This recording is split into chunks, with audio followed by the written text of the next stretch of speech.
আচ্ছা, আমি যে মোটা এটাতে কিন্তু আমার কোনো সমস্যা নেই। আমি সব ঘরের সব কাজ করতে পারি, ভালো আছি, হাঁটা চলাফেরা সব কিছুই করতে পারি, যেমন একটা নর্মাল মানুষ করতে পারে আমিও সেটাই করতে পারি, বা আমার ফ্যামিলিরও কোনো অসুবিধা নেই আমি যে মোটা।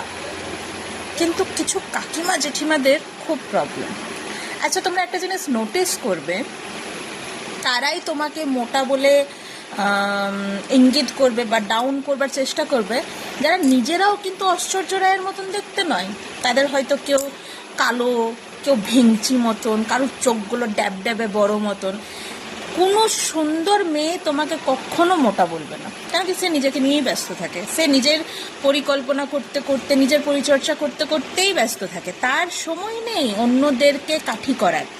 ঠিক আছে, যারা সুন্দর হয় তাদের, কিন্তু যারা দেখবে নিজেদের মধ্যে কিছু না কিছু অসুবিধা আছে, তারাই লোককে মোটা, পাতলা, কালো, ফর্সা এই বলে পরে ইনসাল্ট করতে থাকে।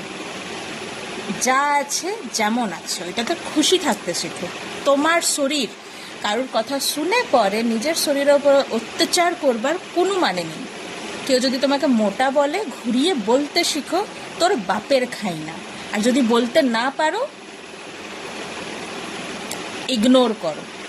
ঠিক আছে, এইসব লোকদের কথাবার্তাকে এই কান থেকে শুনো আর এই কান থেকে পার করে দাও। আর যদি তাও মেন্টাল পিস আসে না, আমি বলছি জবাবটা দিয়ে দেখো, অনেকটা শান্তি লাগবে।